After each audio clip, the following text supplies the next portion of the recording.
Cam, against the blitz, he completed 75% of his passes when faced with pressure and had more passing yards last night than in his previous 3 games combined. So let's bring the crew into the conversation here. And Jeff Saturday, I will start with you. As you watched Cam Newton playing quarterback last night for the Patriots, what were you thinking?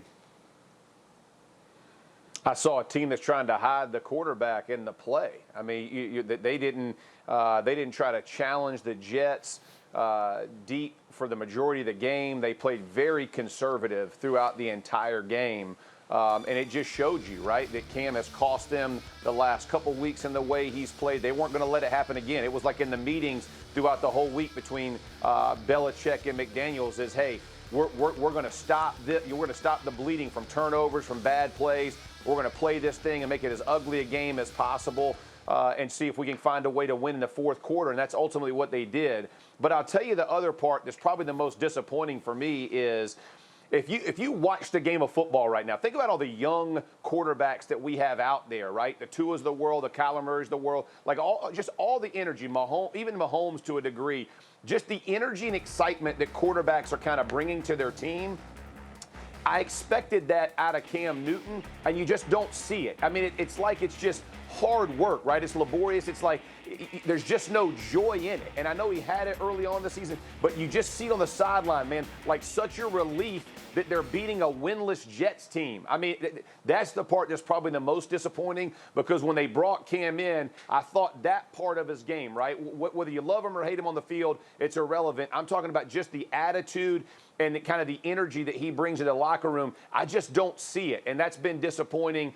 Maybe because it's the game plan, but for whatever reason, that was probably the most disappointing part. Again, against an 0-9 Jets team, I would have thought I'd have seen a little bit more. Well, so there's a lot there to consider. Greg, let's start with the game plan. What did you see from New England's offense last night? Well, it was an indicator, like what Jeff said, of how the Pats feel about Cam Newton. That was an elementary game plan. It was probably the most elementary game plan I've seen from a veteran quarterback in a really long time. There were reads in there that would be easy for a high school player. A lot of curls, a lot of hitches, a lot of throws behind the line of scrimmage. But is that Cam's fault? Right. No. Like, we have to give credit where credit is due. And for whatever reason, we have been extremely critical of Cam Newton throughout the course of this season. And understandably so. The last 3 games have been putrid. They've been bad. But I would also say that he played pretty well last night. And especially like we just talked about in the Subway Good Calls. I mean, he did a great job against pressure. That's exactly who Greg Williams is. Like, he did miss a couple throws. Yeah, from those 2 throws that he missed down the field.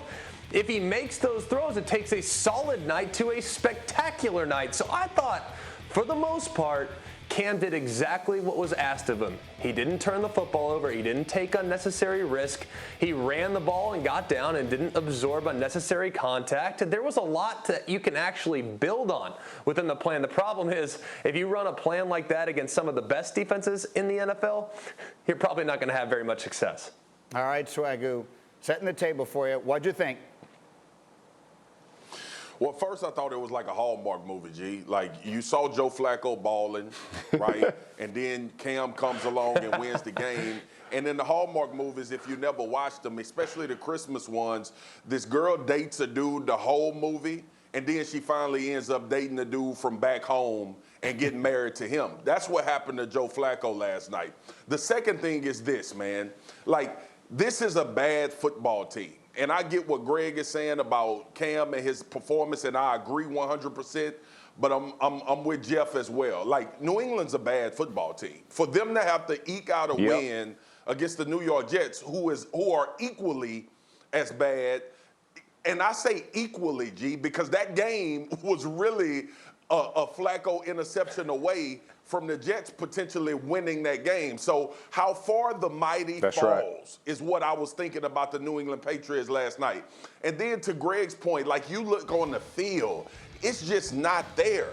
Bill Belichick talked about it, I think, a couple weeks ago. Like, we sold out to get 3 Super Bowls or make the appearances.